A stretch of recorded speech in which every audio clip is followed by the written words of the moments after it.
Assalamualaikum warahmatullahi wabarakatuh. Semangat pagi. Perkenalkan, nama saya Alexandra Karoskali, NRP 8111 2009. Saya mekanik asal cabang dari Palembang. Nah, di sini saya akan menjelaskan cara remove install differential unit UD truck ataupun Quester yang sekarang disebut dengan Quester di unit 370 dan 280. Nah, pertama-tama sebelum melakukan remove install differential, kita harus parkirkan unitnya di tempat yang rata seperti ini, dan kita pasang wheel chock di masing-masing roda, dipasang di depan dan belakang. Nah, setelah itu posisi parking brake harus pada posisi on, atau untuk memastikannya kita bisa merilis angin dan membuang anginnya agar parking brake-nya selalu posisi on. Di sini pada saat prosedur remove install kita menggunakan QA 4A. Nah, di sini QA 4A udah usah. Pada saat remove install differential, forum yang kita gunakan itu adalah forum QA 4A, di mana forum QA 4A itu adalah remove and install. Nah, di sini ini forumnya seperti ini. Kalau misalkan forum QA 4A untuk differential RNA differential tidak ada, kita bisa membuka link pada truck dealer online dan membuka impact. Di sana ada prosedur remove install untuk differential maupun untuk komponen yang lain pada unit Quester. Nah, di sini pertama-tama kita untuk melakukan remove install differential, kita harus membuka hub. Di sini karena kebetulan ini unitnya menggunakan single hub reduction, maka kita hanya membuka shaft. Jadi kita buka baut ini keliling, shaftnya kita keluarin. Tidak harus sampai lepas, yang penting dia tidak terpasang lagi pada differential. Oke. 3. Langkah berikutnya pada saat kita melakukan RNA differential yaitu adalah mendrain oli differential. Oli itu berada di bawah, plugnya ada di bawah. Nah, setelah kita drain, langkah berikutnya kita harus membuka propeller shaft. Nah, di sini buka propeller shaft dengan menggunakan kunci 21 mm. Nah, setelah ini propeller shaft dibongkar, maka kita akan melepas dari hose dan piping. Nah, di mana di sini ada hose differential lock. Di sini harus dilepas hose differential lock, dan hose chamber harus dilepas. Ini hose chamber, brake chamber. Nah, setelah melepas hose ini semua, kita dapat membuka baut mounting keliling. Baut mounting keliling di mana di sini bautnya menggunakan ukuran 24 mm. Nah, setelah baut keliling terlepas, maka unit kita pasangin stand. Kalau kita menggunakan special tool itu namanya fixture beam. Nah, dia berupa stand tapi memiliki dongkrak. Nah, namun jika tidak ada fixture beam, kita dapat menggunakan shackle ataupun menggunakan dari lever block, di mana lever block kita gantung di antara chassis dengan chassis di sini. Kita gantung melintang. Nanti kita pasangin lever block dan kita kalungkan di differential. Nah, setelah dikalungkan di differential, kita bisa geser differentialnya ke arah ke depan unit. Nah, ke arah ke depan unit untuk menurunkan differentialnya. Oke. Critical point pada saat pelepasan differential atau remove differential itu kita harus memperhatikan pertama stud. Nah, stud ini berfungsi di sini untuk melepas di vlog pada si carrier differential agar tidak lepas dari si carriernya. Maka ini harus kita lakukan, kita ukur berapa adjustment awal dan harus diukur pada saat kita mau melepas agar nanti pada saat pemasangan lebih gampang.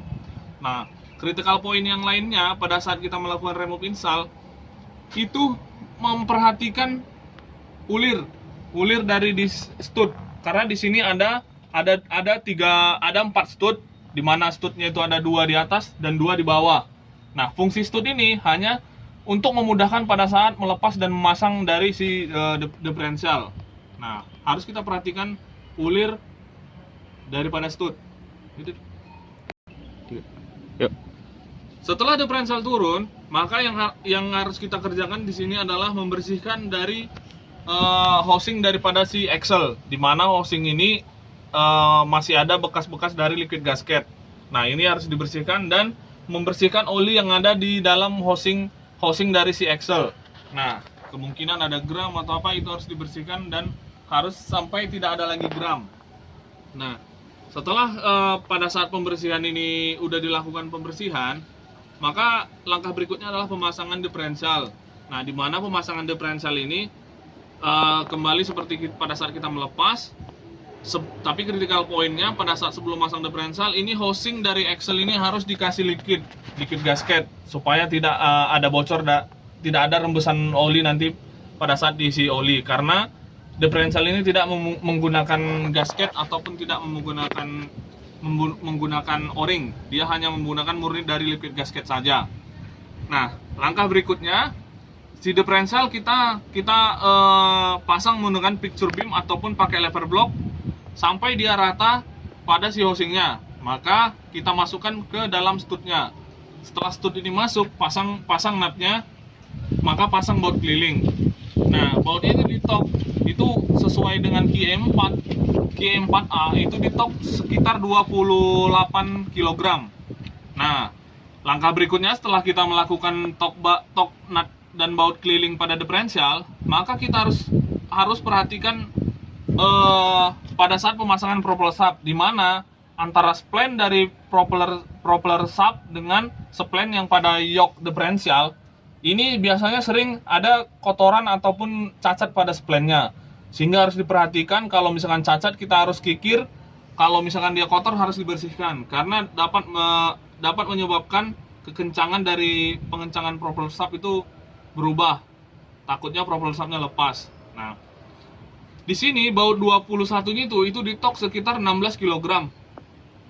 Nah, dan pada saat pemasangan dari nut propeller sub terhadap yoke diferensial wajib menggunakan Loctite, di mana kita menggunakan Loctite yang 271 untuk pengencangan dari si baut propeller sub.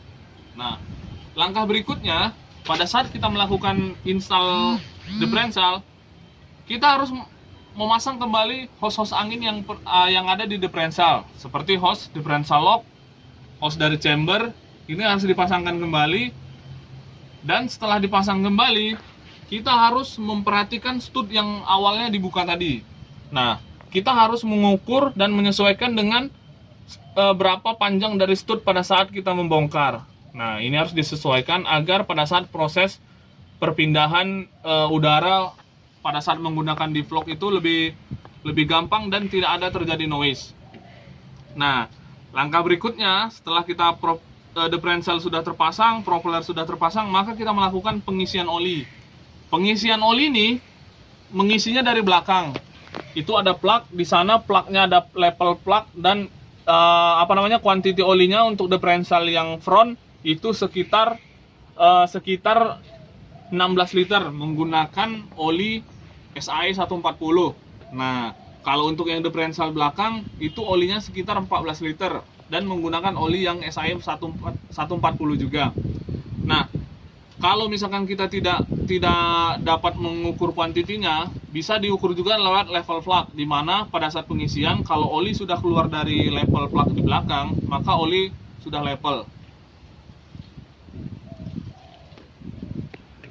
Setelah melakukan pengisian oli dan memasang propeller sub dan pengencangan pada propeller sub, maka kita harus memasang hub sub. Nah, hub sub ini kita pasang kembali dan dipasang dan ditok. Nah, di sini toknya ini sekitar 12 kg. Nah, setelah kita tok, baru kita melakukan pengecekan ulang.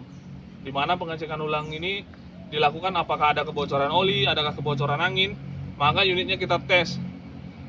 Untuk mengurangi resiko dan untuk mengurangi resiko dan membuat lebih aman, maka kita biasanya menggunakan stand, di mana stand itu dipasang di axle dan unit dimasukkan speed.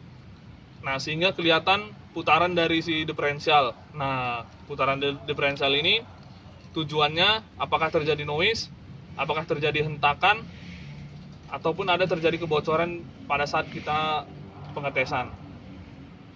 Nah, mungkin itu saja yang bisa saya sampaikan pada saat proses remove install diferensial pada unit Quester.